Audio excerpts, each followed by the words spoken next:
Olá, Andréia. Então, seja muito bem-vinda ao podcast Procurando Deus. Que Estamos prazer. muito felizes por ter você aqui. Sem A dúvida. ansiedade estava a mil. E que trabalho tem para ter você aqui no dia de Imagina a hoje. minha. Uma Muito honra, obrigada, uma gente. honra. Muito obrigada pelo convite. Está sendo um prazer enorme estar com amigos aqui que têm tantas afinidades, né? Sim, com certeza. Nossa. Exatamente. A gente tem esse espaço aqui para a gente poder falar de todas essas coisas, de religião, de filosofia, de ciência, e não pode faltar psicologia. Aí a gente pensou em psicologia, a gente pensou em quem? Religião, espiritismo, o bala.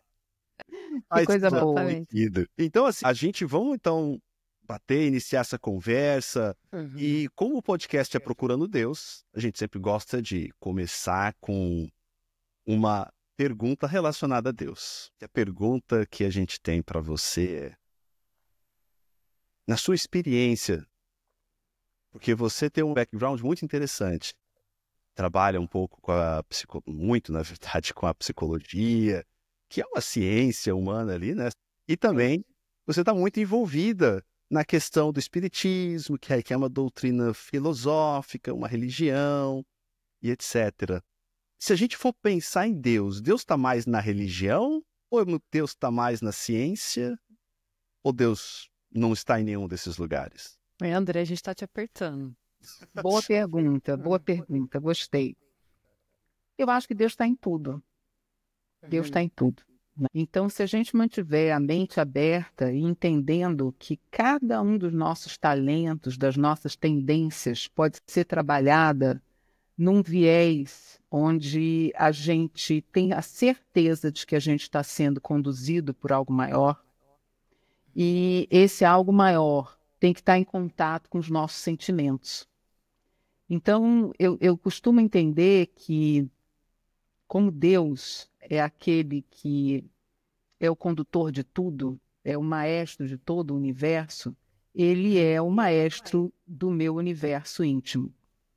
E esse universo íntimo, ele está em processo o tempo inteiro. A própria doutrina espírita traz isso muito assim, claramente. E esse processo é de se encontrar mesmo. É quando a gente vê, e eu acho interessante essa definição, né, a psicóloga e a espírita, porque foi o que me trouxe mais felicidade. Quando eu consegui conjugar os dois caminhos, os dois tipos de pensamento que eu achei que convergiram muito bem na minha vida, e me fizeram uma psicóloga completamente diferente a partir da leitura do Espiritismo. Né? A ideia de que nós somos imortais e que somos essa alma com diversas experiências na carne e que a gente sim pode ir se reafirmando na vida a partir do momento que a gente começa a se reconhecer melhor. Então a gente vai nessa autodescoberta, vamos dizer, né, se divinizando. Essa é a ideia. Então, eu acho que a felicidade vem desse trato e Deus, como está em tudo, a gente precisa tentar fazer o nosso melhor e ouvindo o nosso sentimento. Acho que é o que me bate agora para te responder, e você também, Bia. Eu tenho uma pergunta interessante sobre isso. É muito verdadeiro o que você fala, porque a psicologia, ela começa de uma ciência que olha para a alma, né, atrás. E aí depois ela vira depois da Revolução Industrial e tudo mais, começa a virar uma coisa mais pragmática, mais científica, né? Mais de pesquisa, mais de comportamento, principalmente na América do Norte, que o foco mais é comportamental, a terapia cognitiva, que as pessoas são mais acostumadas a falar, e que tem uma ênfase muito grande no aqui e agora. Sim. Mas quando você vê as religiões, principalmente a religião cristã, ela dá uma visão de que a vida se estende, que é uma vida infinita, que é uma vida imortal.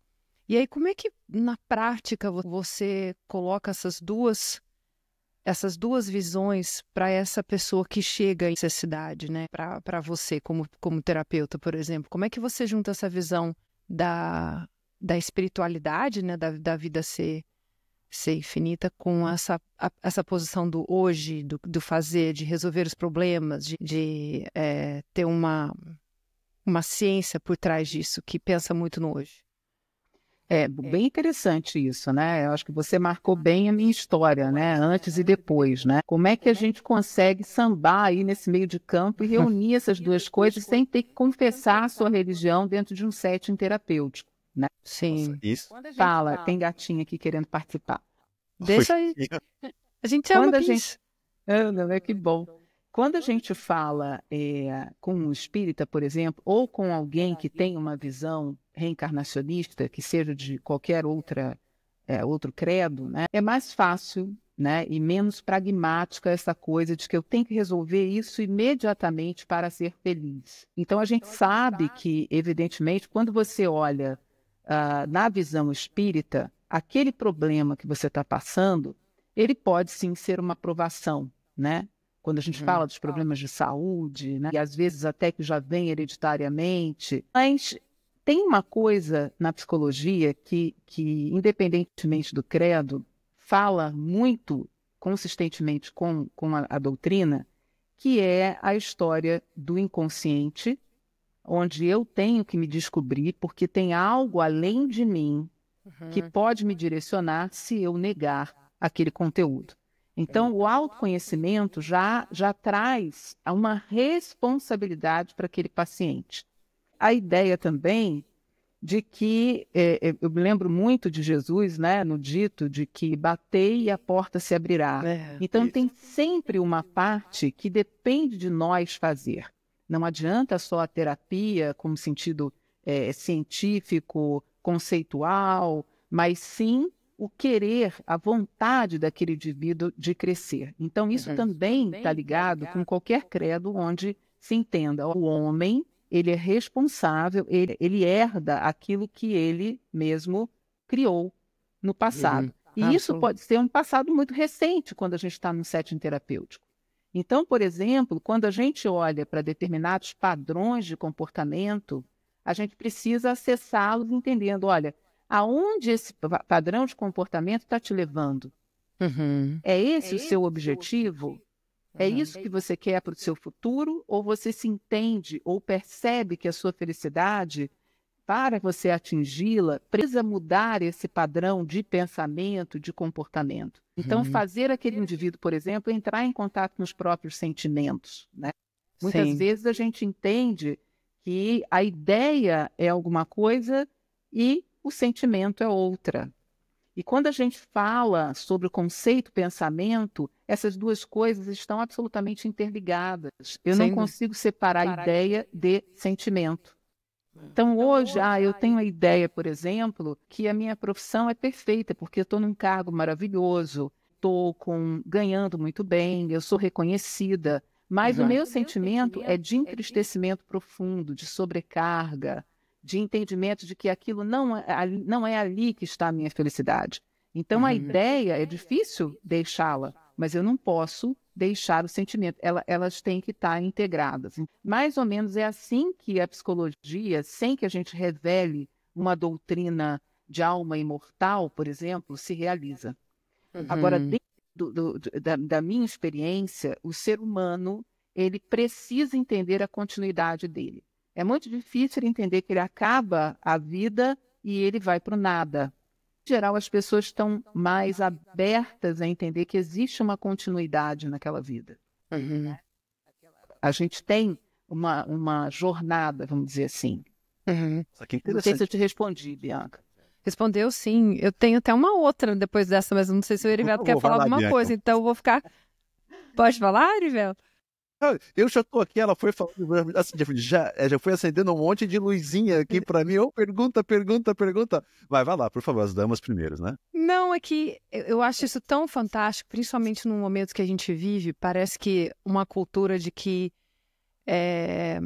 a mídia social, ela cria muito essa impressão de que tá todo mundo super feliz, que tá todo mundo, tudo tá completo, né? Que a vida é a viagem que a pessoa fez, ou aquele exercício que ela...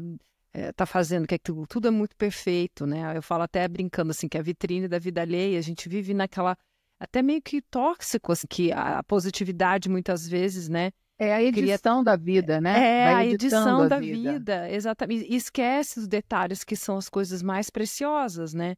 Que é, por exemplo, você colocar o leite pro seu filho de manhã. né? Ou alguma coisa assim que te faz humano, né? E aí, pegando o gancho que você falou sobre essa conexão do pensamento e dos sentimentos, que as pessoas vivem isso mesmo, até com essa terceira parte que é a mídia, né? Tá todo mundo Exato. ali, Eu vendo tá uma ideia, né? uma ideia e aquele sentimento completamente confuso, porque todo mundo tem uma vida perfeita e aí eu tô nesse vazio, eu tô nessa tristeza. E tem uma frase de Jung, que eu sei que nós espíritas gostamos muito dele, né? Mas ele diz assim: o meu inimigo reside dentro de mim e precisa da esmola da minha bondade. Como que isso funciona no contexto da psicoterapia? Até pensando nessa visão espírita, se o inimigo reside dentro de mim, até porque eu olho, por exemplo, as fotos na internet, eu comparo a minha vida, eu comparo quem a pessoa é, como que ela está, ou nem comparo, ou até mesmo tenho uma idealização do que eu deveria estar vivendo que eu não estou, ou a própria inquietação, N coisas, traumas, enfim. Mas ele diz, o meu inimigo reside dentro de mim e precisa da esmola da minha bondade. Exatamente. Como é que a gente linka isso com a psicoterapia, pensando em Deus também, né? Pensando nesse processo todo que a gente vive de evolução, buscar ser cristão todos os dias. Queria que você falasse um pouquinho sobre isso, por favor. A ideia, né, do auto-amor, ela é muito importante ser trabalhada no setting terapêutico. Eu sempre costumo, né, tentar transmitir isso, e eu acho que é um ato também de compaixão com o outro, e que ele entenda que todos nós somos aprendizes da própria vida, né? E que a vida é muito complexa, e nós temos que viver as nossas complexidades, porque senão a gente não evolui de verdade. A gente cria máscaras. Não adianta vida de internet, de Facebook. Exatamente, não adianta a vida de comparações, porque ela cria angústia, né? Ela acaba fazendo com que você ainda mais se solidifique numa persona. Então, eu vou, na verdade, teatralizar os meus sentimentos, quando, na verdade, por trás daquilo vem a realidade e que me oprime, né? A minha realidade, ela não tem que ser opressora, muito pelo contrário. Ela tem que ser a condição para que eu consiga evoluir. E eu não consigo evoluir se eu não acolher. Isso Joana de Ângeles coloca muito. A gente tem vários exemplos disso. Por exemplo, eu costumo dizer que se a gente colocar numa ferida somente um esparadrapo e não colocar ali, não fizer uma asepsia, não olhar diariamente, não trocar, não entrar em contato com aquele ferimento, com aquela dor, a gente vai infeccionar. Então, a gente precisa entrar em contato. E isso é condição de vida. Se o outro vive aparentemente uma vida melhor, ele veste a sandália dele. Eu preciso vestir a minha. Comparação é algo, é como se você estivesse propositalmente perdendo o seu próprio endereço. Você está olhando para o endereço do outro e não consegue voltar para a sua casa íntima. Então, a ideia é que você entenda que qualquer luz, se a gente pegar uma floresta, por exemplo, totalmente negra, né, no meio da noite, com pouca luz da lua, se ali a gente chegar com um fósforo, a gente consegue andar porque já tem uma certa luz. Então, todo o esforço para acender o seu fósforo, para brilhar a sua luz, tem que ser seu. Não pode ser do outro. E não pode ser sonhando ou se iludindo com a vida do outro. Exatamente retirando a ideia, né, ou tentando auxiliar o indivíduo a retirar essa ideia de que tudo tem que ter uma recompensa imediata. Tudo tem que acontecer para ontem, porque existe uma exigência social. Na verdade, quando a gente se recolhe à nossa autenticidade, a nossa luz brilha. Eu não sei se vocês têm essa experiência de ver uma pessoa que está forjando, nós que estamos olhando, estamos percebendo que ela está forjando alguma coisa ali, algum conteúdo que não pertence, que até é um incômodo, como se fosse uma roupa mesmo, né, que a gente usa e está apertada e tal. E quando ela se solta e é ela mesma, a gente já olha com os olhos melhores. Vocês já passaram por isso? Uhum. Já. E eu acho que, assim, de certa forma, a gente está vivendo numa sociedade que está praticamente vivendo uma vida que não é dela. Sim. E eu não sou um terapeuta, mas eu estou aqui com 2 psicólogas, né? Então eu tenho certeza que eu vou sair daqui entendendo melhor muitos assuntos, mas a pessoa que tem uma necessidade de ficar postando na internet, até aquela necessidade, sabe? Não sei, assim, vai num restaurante. Ah, não, antes de comer, peraí, posta.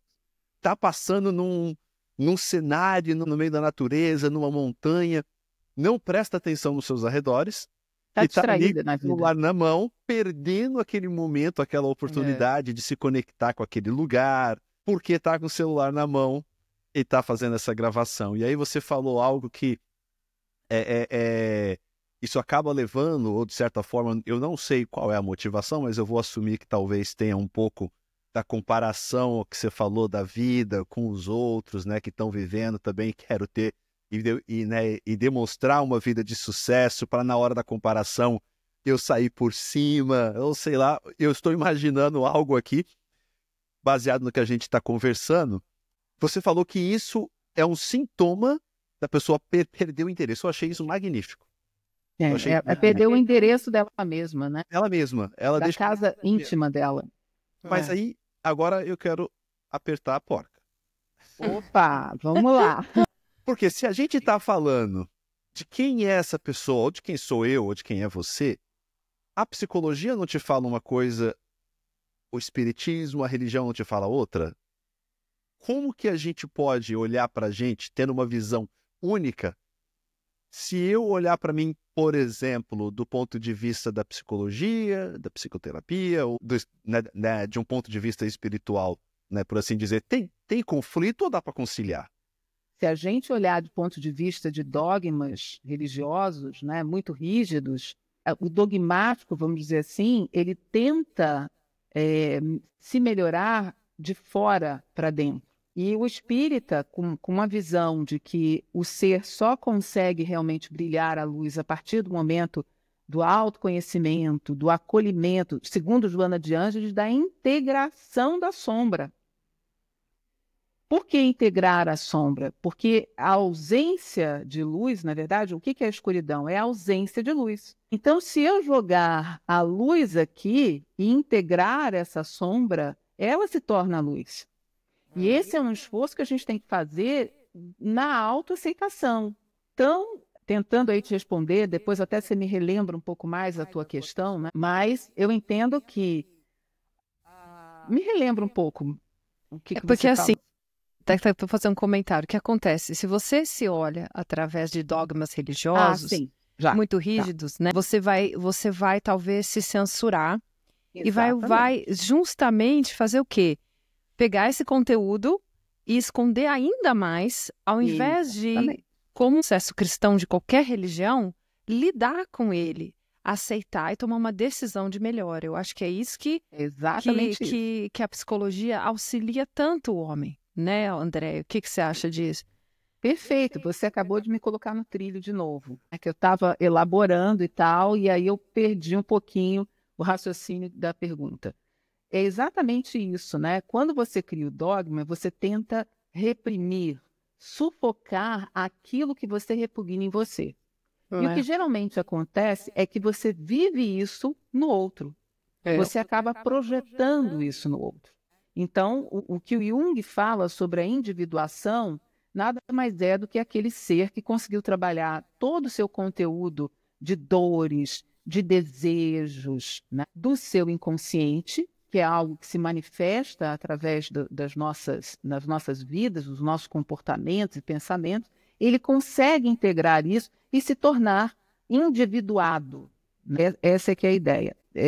Tem, por exemplo, né, o tratamento, você tem que fazer a terapia de alguém que está dogmatizado. Em primeiro lugar, vai ter que respeitar aquela situação. E a gente precisa ouvir aquele ser humano da forma com que ele enxerga a vida. Não da forma com que eu interpreto que ele está enxergando a vida, no sentido de que está errado ou está certo.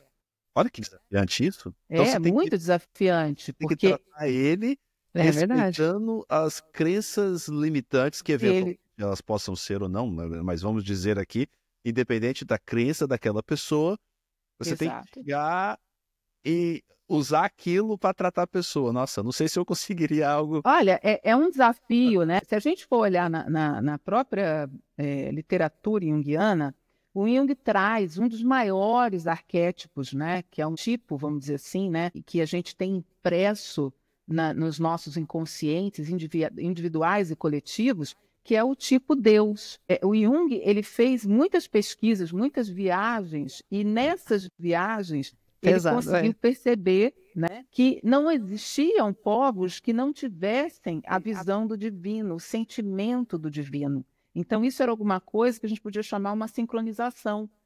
Todos tinham a visão do divino, inclusive tribos pequenas, primitivistas, etc. Então, o ser humano, ele tem da sua própria família ou da ideia de Deus, ou aquele Deus libertador, acolhedor e pai, ou que é o cador, vamos dizer assim, e como educador ele precisa ter a pedagogia da vida, do acerto, do erro, da consequência, da reparação, como a gente aprende no Espiritismo, ou aquele pai que vai punir, o castigador. Né? Então, quando a gente trabalha esse tipo de coisa, a gente precisa entender com o paciente, ou pelo menos tentar conduzi-lo a entender, o quanto aquele tipo de crença o torna mais ou menos funcional para a vida. O quanto aquele tipo de crença pode influenciar em diversas áreas da vida dele. E se ele teria novas alternativas para responder sobre aquilo. Porque as novas alternativas equivalem a novos comportamentos, a novos pensamentos. Então é ali que a gente vai substituindo crenças disfuncionais. Você falou muito bem, são crenças disfuncionais. E você acha também que, assim, dentro desse processo, e eu acho que até isso vale tanto quando a gente está com pessoas navegando nesse processo terapêutico, mas também pessoas que estão encontrando, começando no caminho com Jesus, né? Que é o auto-perdão, que é a autoaceitação, né? Que é realmente abraçar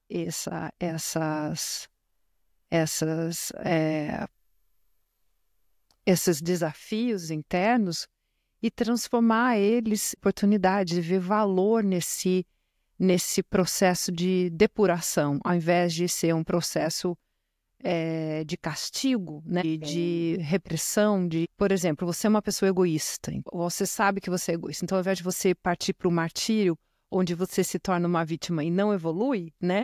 A culpa, não da culpa, né? A culpa, né? Exatamente. O martírio, a culpa, você e é isso que eu acho que é tão bonito do Espiritismo, que eu acho que é isso que nós três aqui gostamos muito, que é o ser como responsável diante daquele sentimento, né? E aí tomar uma ação e fazer isso com amor, com auto-perdão, com uma autoaceitação, né? Eu acho que isso seria, né? A liberdade. Eu acho que todo mundo muda com o amor, né?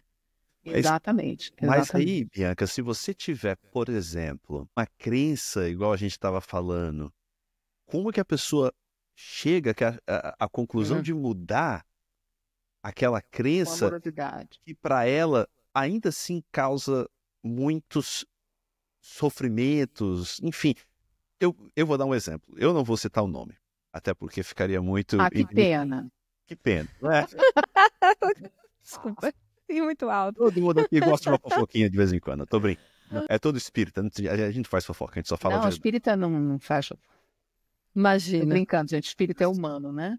É claro. Mas assim, tem casos que eu conheço, assim, da pessoa que tem uma certa crença religiosa, uma religião X, e que nessa crença dela, ela acredita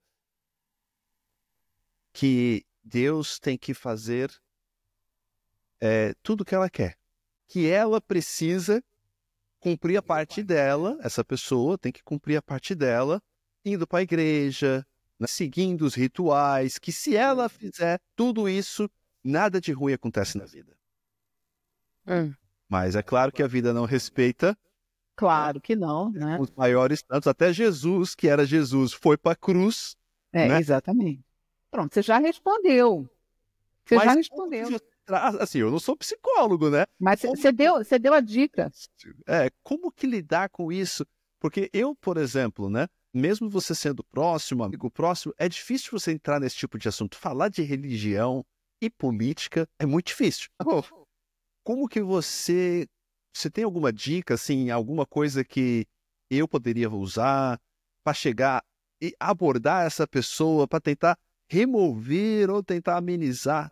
Se é que eu tenho que fazer isso, de repente você fala para o Erivelto, não mexe nesse negócio, mas não mexe. Exato. Território sagrado, Território, Exatamente. Mas alguma dica, recomendação?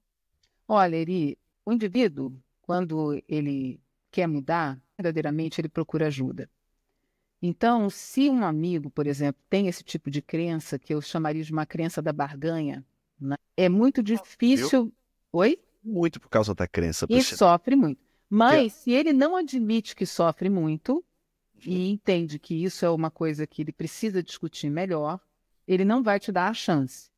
Dependendo da oportunidade que ele te dê, você pode usar uma coisa que você acabou de falar, que eu achei maravilhosa. A gente precisa, até para atender um paciente desse, estudar sobre a crença dele.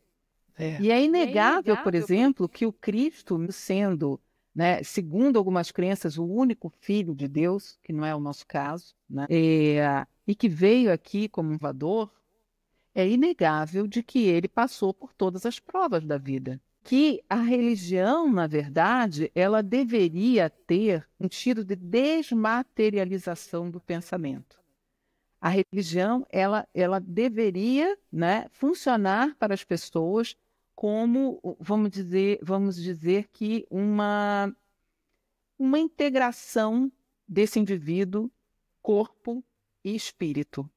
E quando eu entendo que tudo vai acontecer do meu jeito, a gente está falando de uma forma muito infantil, que é uma forma mágica de pensar sobre a vida, né? A criança, ela pensa que as coisas vão acontecer e ela entende que tem que acontecer.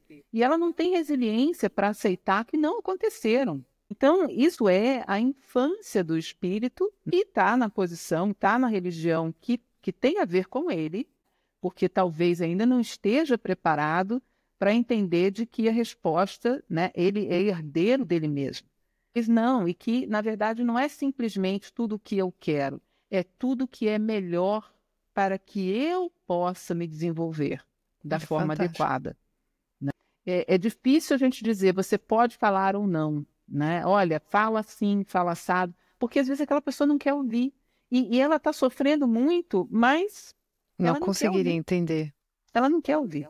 Então, esse é o sinal. Eu te diria o seguinte, tenta identificar se ela realmente acredita na sua ajuda ou se ela vai usar você para reafirmar a crença dela. Então, vai começar uma discussão que você quer mudá-la no sentido de, olha, crie mais uma alternativa, veja esse caminho, e ela, evidentemente, rígida, tentando te convencer do contrário. Isso é o bate-papo infrutífero. Ele não dá em nada. Faz sentido?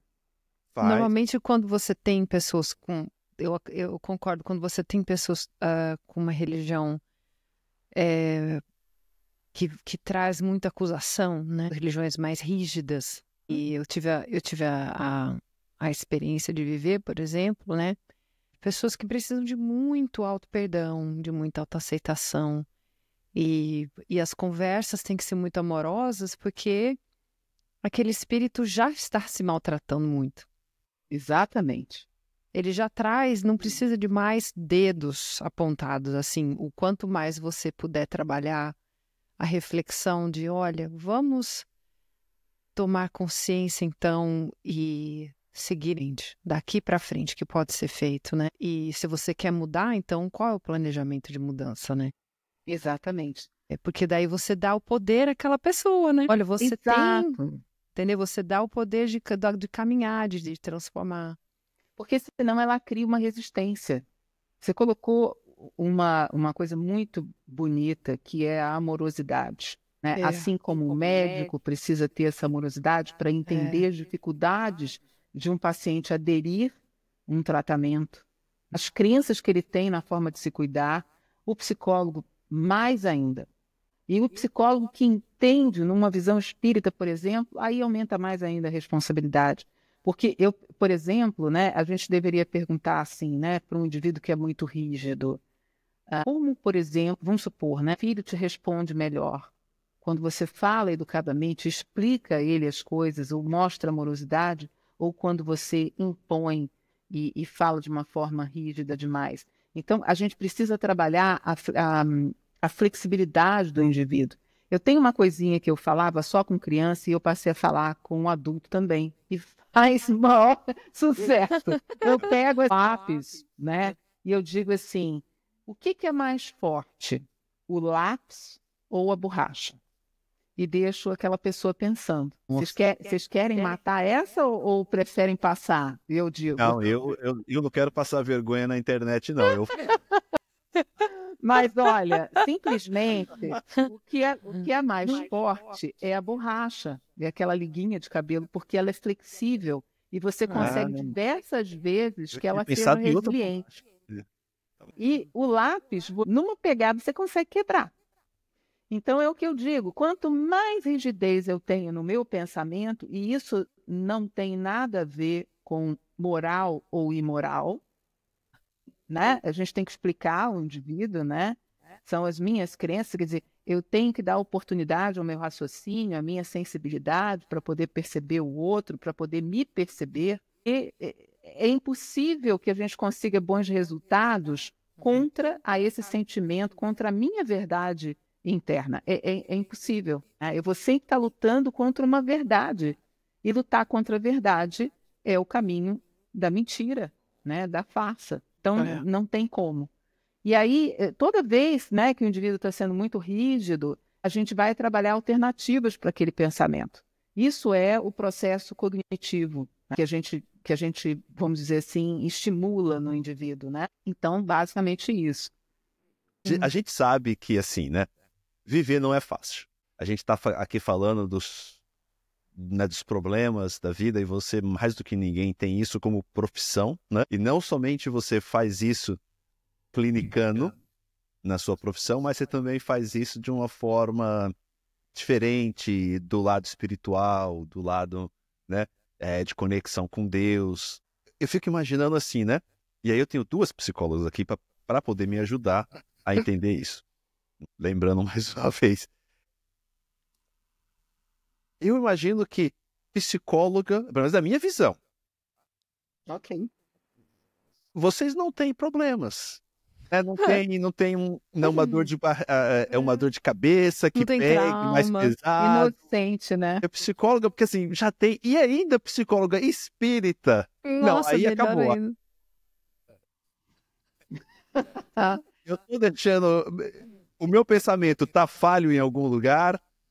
Tem alguma coisa. E se tá, me explica para mim aonde que tá falho. Eu quero que você seja forte para entender que você está 100% errado. Né? Assim, enquanto ser humano, muito pelo contrário, né? É um processo irreversível. Porque quanto mais você sabe, mais você se cobra. Então, a sua responsabilidade aumenta. Aumenta com você, aumenta com o outro. Lembra daquela frase de Jesus? A quem muito foi dado, muito será cobrado. Né? Então, é um processo normal, por exemplo, né? Se a gente for falar de espíritos evoluídos, eles têm muito mais responsabilidades do que os espíritos menos evoluídos. Né? A gente tem Cristo, que é o Cristo governador da nossa terra, Jesus. Olha o tamanho da responsabilidade desse que foi o criador do nosso orbe. Então, vamos entender que aumenta a percepção. Vamos botar você como exemplo, né? Essa situação da tua amiga, né? Dessa pessoa que está numa religião e que se cobra e que se chicoteia muito, vamos dizer assim, né? Eu vou ter a mesma vontade, e eu acredito que a Bianca também, de desmistificar aquilo na cabeça dela. De tentar puxar para um lado onde ela tem novas perspectivas. Mas a minha responsabilidade é maior ainda de entender que eu tenho que controlar o meu impulso. Você não precisa ter tanto essa responsabilidade. Você não é psicólogo. Agora, alguém que sabe que aquilo pode ser uma intervenção que vá causar muito mais resistência do que propriamente um resultado positivo, não adianta. Então, aumenta a responsabilidade, aumentam também, evidentemente, as crises. Muitas crises. E a gente não pode ignorar as nossas crises. A gente precisa cuidar delas. Eu lembro quando eu comecei na faculdade, o reitor falou assim, olha aqui, metade da classe vai se separar, tem gente que não vai aguentar. Eu falo, vai, como ele é dramático. E aí eu vi. E eu vi as coisas acontecendo durante os anos, aí no último ano, no 5º ano. Seu mesmo? Claro, uma revisão muito profunda. As pessoas, para se formar, você tem que fazer terapia, você começa, né, a encontrar, a lidar com o seu conteúdo, o conteúdo de outras pessoas, entender doenças, né? É um véu que se abre imenso. E é como um dentista, ele vai olhar para sua boca, ele vai falar, tá precisando de uma limpeza. Não tem como. Esse olhar tá nem, né, André? Tá ali, não tem como. Com certeza. E, Não por tem exemplo, como. né, casamentos, né? Por que ele falou dos casamentos? Porque você casa, vamos supor, né, com uma mentalidade. E aí você tem as suas próprias máscaras, os seus ideais, e o outro também tem. Quando você começa a estudar psicologia, o que acontece? Você começa a dizer, na verdade, que você está fazendo uma projeção, você não deveria fazer isso, seu mecanismo de defesa. Você fica durante o Você tá me tempo... falando por causa disso. Exato. Então, assim, é como se a gente estivesse assumindo aqui, na sua colocação, que o médico não pode ficar doente, que o dentista não pode ter problema na boca. Casa de ferreiro. Agora, vou aproveitar esse gancho da Andréia. Nós vivemos num momento que, assim, já era falado antes até desse tempo que a gente vive, que o mal do século é a depressão, a ansiedade. A gente vê isso e está cada vez mais gritante. Para vocês terem uma ideia, o último report de Londres que fala sobre saúde no trabalho é um dos mais sérios. Eu sei bastante disso porque, assim, é uma área que eu venho também e eu recebo milhares e milhares de dólares e euros no mundo perdido por causa de doenças mentais. As empresas, elas nem sabem como agir com a doença mental hoje em dia. É um número que tem que estar no P&L das empresas hoje, né? As pessoas estão se afastando por doença, por addiction. O RH, por exemplo, eles colocam os números lá, mas eles não sabem o que fazer, né? Como lidar com as doenças que estão hoje se desenvolvendo, inclusive muito em jovens, né? Existe uma preocupação até do movimento espírita com o suicídio. E aí, André, eu gostaria de perguntar para você se essa visão que a gente tem espírita, né? Muitas vezes a gente tem condição de ajudar pessoas próximas a nós que, até pela própria religião, têm dificuldade de enxergar que precisam de ajuda, que possam estar precisando de ajuda, que possam estar com parentes ou familiares ou amigos que precisam de ajuda. O que você diria para as pessoas que são cristãos, gente, falhou aqui, bugou. Cristãos. Meu Deus, A gente cristãos. vai vivendo na gringa, eu mesmo já perdi muito. Umas coisas horrorosas. Eu tenho vergonha alheia de mim mesmo. Nossa, não. E aí, é brincadeira. Mas assim, é um tema muito central da nossa vida. Eu acho que a gente vai evoluir para uma sociedade de que daqui a alguns anos que nós vamos lidar com isso de uma maneira completamente diferente do jeito que a gente lida hoje. Eu queria ver a sua visão sobre isso. Como lidar com esse momento? O que nós poderíamos fazer como cristãos? O que fazer diante de um quadro assim? Eu acho que isso é importante, as pessoas ficam muito perdidas, as pessoas ficam confusas se tudo é depressão ou nada é depressão, sabe? É importante orientar. Independentemente se a gente tenha o diagnóstico ou não, o indivíduo que nos procura com um sofrimento, ele deve ser acolhido. Se ele é um amigo, principalmente, se ele está dentro de uma organização e o RH precisa ser treinado para isso, né? Mas eu percebo, né, que há ainda um tabu muito grande quando a doença é emocional. E nós sabemos que tudo acontece a partir da alma, né? Então essa emoção é o espírito pedindo ajuda. Ali, evidentemente, ainda vai desembocar problemas físicos, né, e materiais. Então, esse acolhimento que você está falando, será que nós poderíamos ajudar? Eu tenho certeza que sim. E a primeira questão que eu colocaria aí é a própria humanização, é não se fazer diferente. Porque toda a nossa sociedade, ela se pauta na competitividade. Hoje o ego, ele é muito importante, o título, aquilo que eu tenho, que eu acumulo, né, para que eu seja respeitado. Ainda ouço a frase, poxa, o cara é rico pra caramba, mas é simples, conversa com a gente como se fosse de igual para igual. Oi? O que é isso? E por que que ele não deveria conversar de igual para igual? Então, a própria sociedade determina uma superioridade.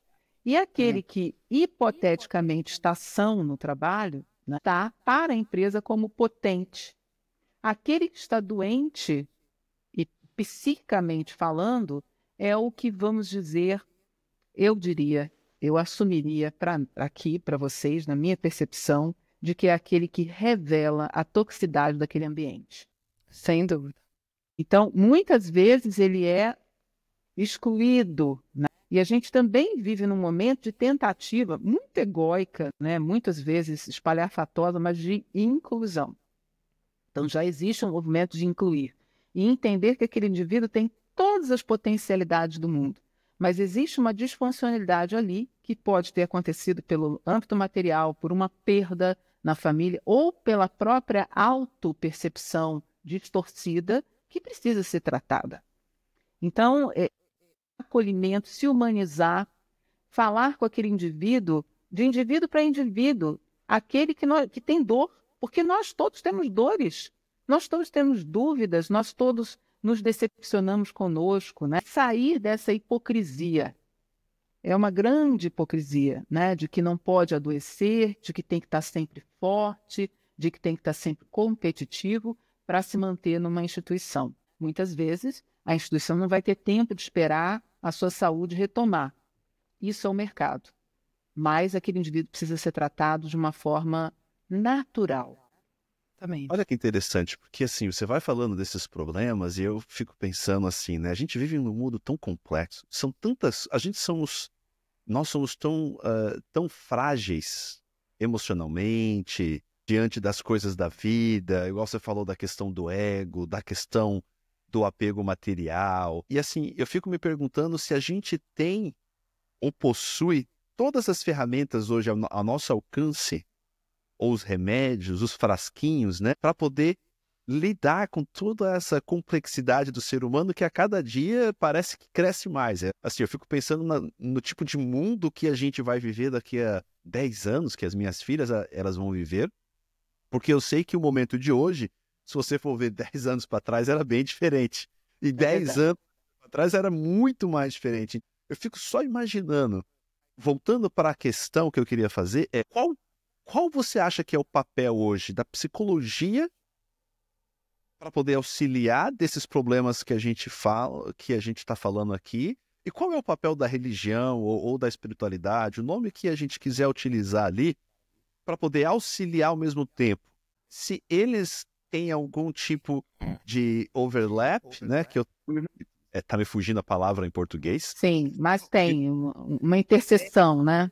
Isso, uma interseção, muito obrigado. Ou se não tem uma interseção entre eles? Podia falar um pouquinho para poder entender ali. Olha, é interessante, né? Sim, existe essa interseção, mas vamos começar aí na psicologia.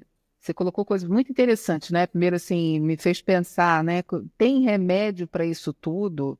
Tem técnica para isso tudo? Né? E hoje, o que a gente está... Na verdade, nós precisamos, eu acho que a psicologia tem essa função também, de auxiliar o indivíduo a aprender a se decidir mais.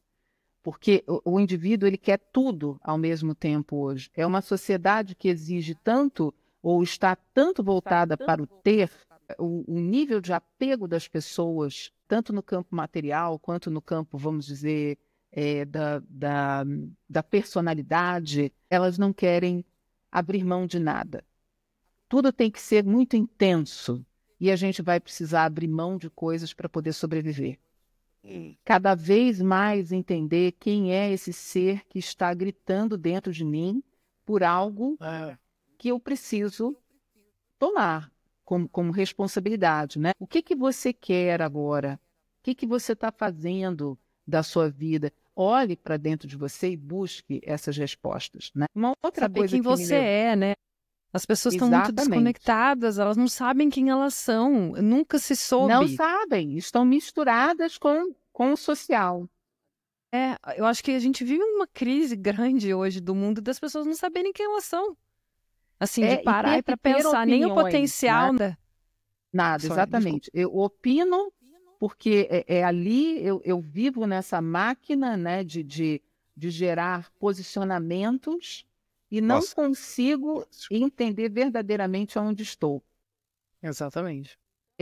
Quando a gente fala disso, e você falou dos remédios, etc., me lembrou muito da introspecção, da meditação, da oração, tudo aquilo que pode estar ao nosso, vamos dizer, acessível a nós e que faz uma diferença enorme, que é o silenciar a nossa mente, né? Existem trabalhos, agora falando, me lembrei, né, até com as Forças Armadas Americanas de mindfulness, ou seja, estar presente naquele momento, abrir as suas faculdades que hoje estão, na verdade, obstruídas, porque são faculdades do espírito que nós não estamos utilizando. Uma delas, por exemplo, se a gente vê no mundo oriental, que já é tão antigo, né, você consegue, o oriental, alguns orientais preparados conseguem andar sobre o fogo, né, aquela verdade. brasa, e não sentir.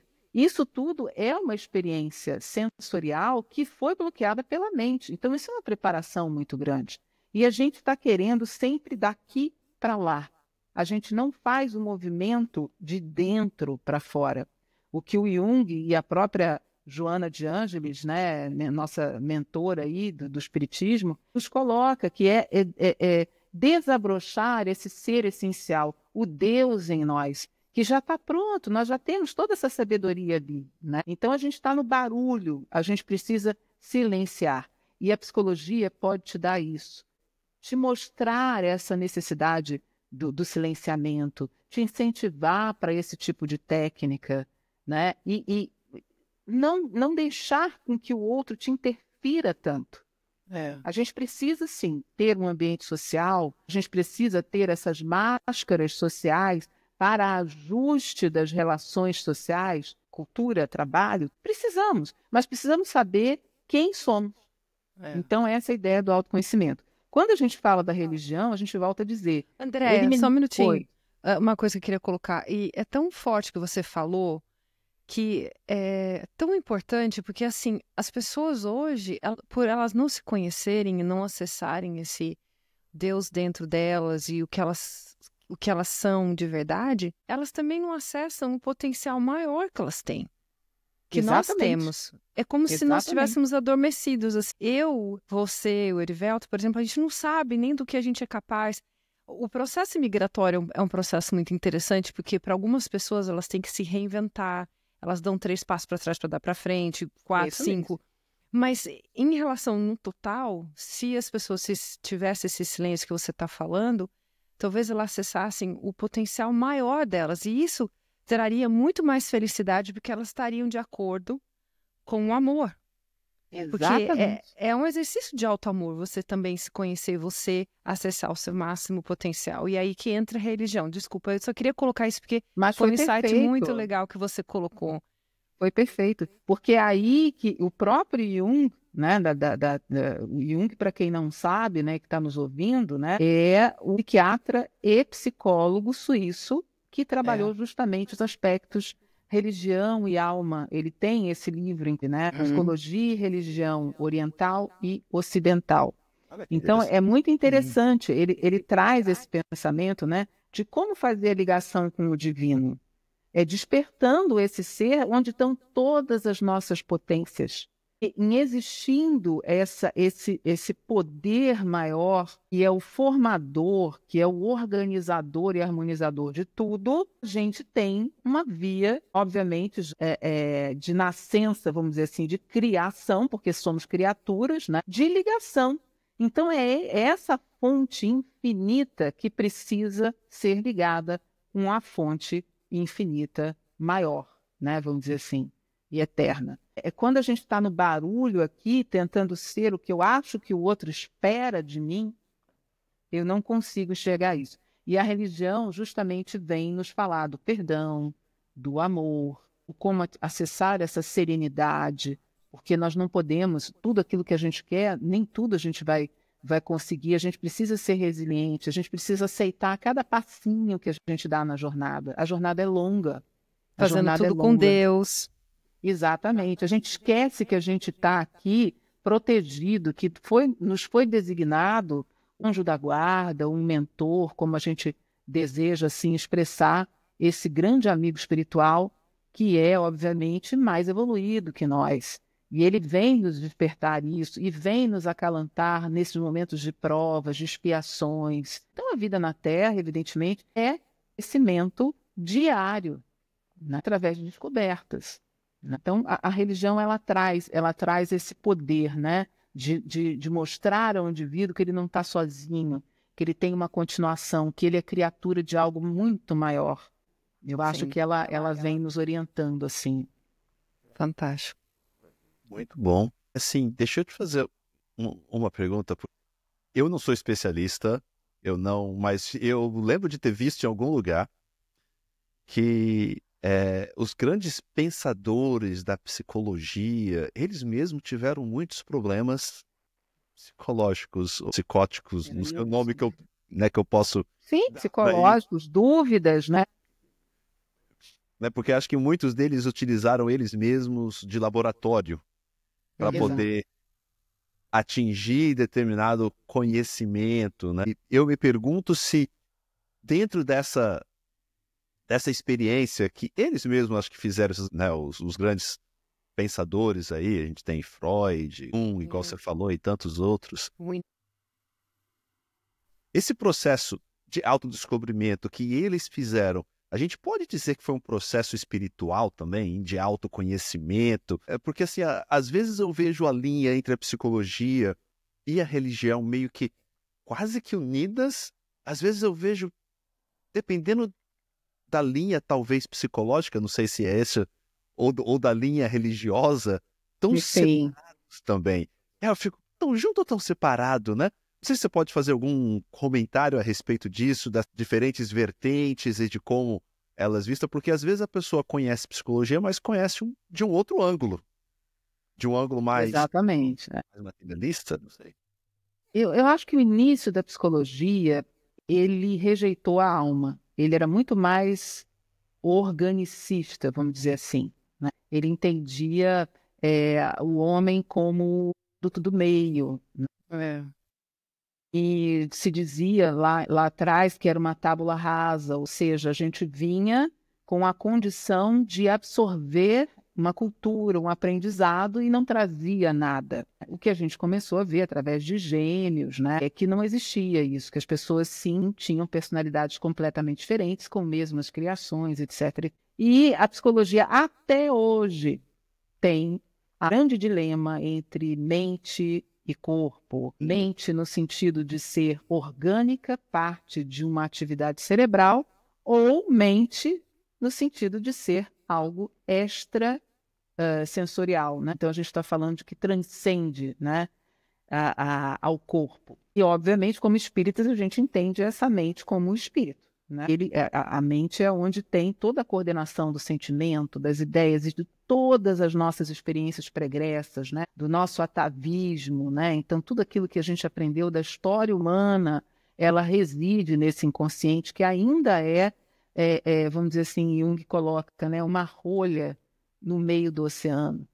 Então tem muita coisa ainda a aprender sobre isso, né? Aonde se afasta e aonde se une, né? É aquilo que a gente fala. O pensamento mais, por exemplo, numa linha comportamental, ele talvez anule mais a alma.